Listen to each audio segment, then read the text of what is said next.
Let's talk about resume movement. Of course, we all know that it's not ideal as a candidate going through the interview process and or applying for opportunities to have a lot of movement on your resume, because what does that look like? What does that tend to say about you? It may show a lack of self-awareness because and also a lack of ability to prioritize, because during the interview process, this is an opportunity for you to get your questions answered, the questions that are important to you, so that you can prioritize which opportunities make sense for you.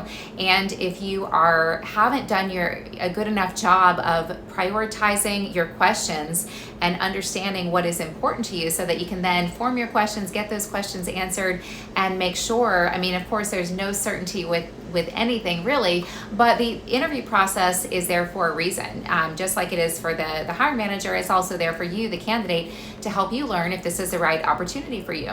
And so if you fail to uncover whether this was the right opportunity for you, because again, you're ready to leave shortly after you start, and then you've done that a number of times throughout your career history, well, this is going to present likely some problems. So what can you do? Well, let's say one tip that I want to share is how important it is to be able to properly, effectively articulate your transitions. You want to be able to share your reasons for movement from one role to the next in a very succinct way. So again, with the interview process, starting with your resume, you always want to be specific yet brief. Sometimes I run into conversations with candidates where they take a really long time. They go on and on and on with their transitions. And this is not good, because this is demonstrating a lack of self and social awareness, because the interviewer has an agenda. They have information that they need to know to come away with to better discern if they want to move you forward. And if the candidate is taking up a lot of time on topics that are not, I'm not going to say not important, but if they're taking up too much time in answering questions, including reasons for their transition, the interviewer is going to run out of time. And so this is a problem, because again, how we do anything is how we do everything. So if you don't know how to conduct yourself during the interview process, well, then you're not going to know how to conduct yourself in the role. And a good recruiter and a good hiring manager knows this. Now, sometimes we can give a candidate the benefit of the doubt and see how they do throughout the process, because there is an interview process for a reason. But I highly recommend, if you have a lot of transitions on your resume that are not obvious in just a glance at your resume, because sometimes they are. Like maybe if you went from B2B sales before breaking into medical sales, well, this is obvious. You wanted to get into medical sales and further your career. That's obviously a step up in a lot of cases from business to business sales, which a lot of folks will start initially to gain the experience. So this is an obvious transition. But if you have other movements that are not so obvious, you just want to be able to quickly articulate why you made that move. And hopefully those reasons make sense, because if they don't make sense, then you're probably not going to move forward in the interview process. And then if you do have a lot of movement on your resume that is not really making good sense, that as in these were not good decisions for you in your career, then you want to, I would say, pause in your interview process and take a look at why you made those transitions, and see if you can spot the mistake and then learn from it, so that you don't make that same mistake again. Because when we don't learn from our mistakes, the process is going to repeat again. And the same is true in the interview process. Then what can happen is you're jumping from job to job, and without doing your due diligence to discern whether this opportunity is actually what you want. So you really shouldn't be taking more than, I would say, less than a minute to articulate your reasons for transitioning from one role to the next. As a recruiter, if the transitions are not obvious, not for obvious reasons, I'm going to ask so that I can let the hiring manager know the reason, and I'm going to note that when I submit the candidate. But if there's a lot of movement that doesn't make good sense, then I'm probably not going to present that candidate, even if they have the background experience, because they're likely to make that same mistake that they clearly haven't learned from again.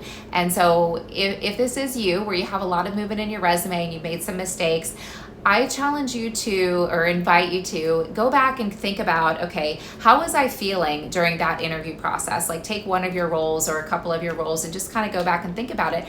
Because just as hiring managers will sometimes see concerns, red flags in a candidate throughout the process that they know that they need to dig in deeper there, candidates can have the same red flags or concerns come up. Something can be unclear, or they can have something can be unclear about the role, even though they're asking questions. Maybe the answers that the hiring manager is giving are a little bit fuzzy or unclear, and the candidate is confused, but then they go ahead and take the opportunity anyway.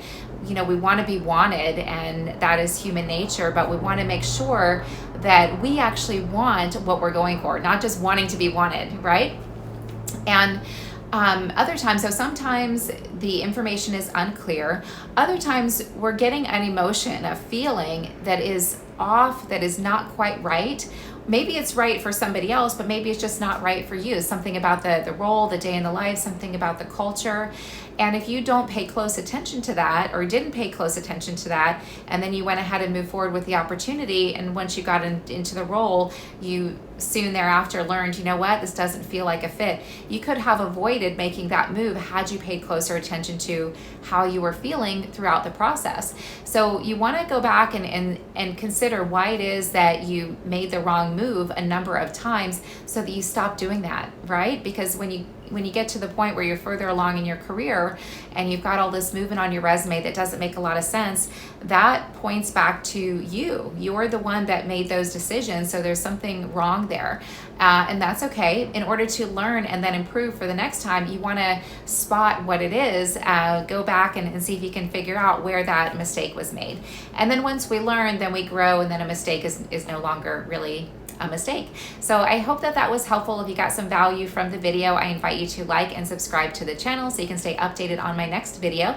And also, if you are interested in leveling up your interview game and or figuring out how to discern your right direction and then attract the new opportunities that you're looking for, stay tuned. Soon I'm going to be coming out with my first mini course. I'm very excited about it. It is called Attract the Opportunity, Win the Interview. And in that mini course, I'll be sharing more in-depth content on how to conduct yourself throughout the interview process, what questions to ask, how to address red flags, what to look out for, how to close, how to best prepare for each step of the interview process, what to do when you don't win the job, how to overcome fear in the interview process, and of course, first, how to attract the right opportunities if that's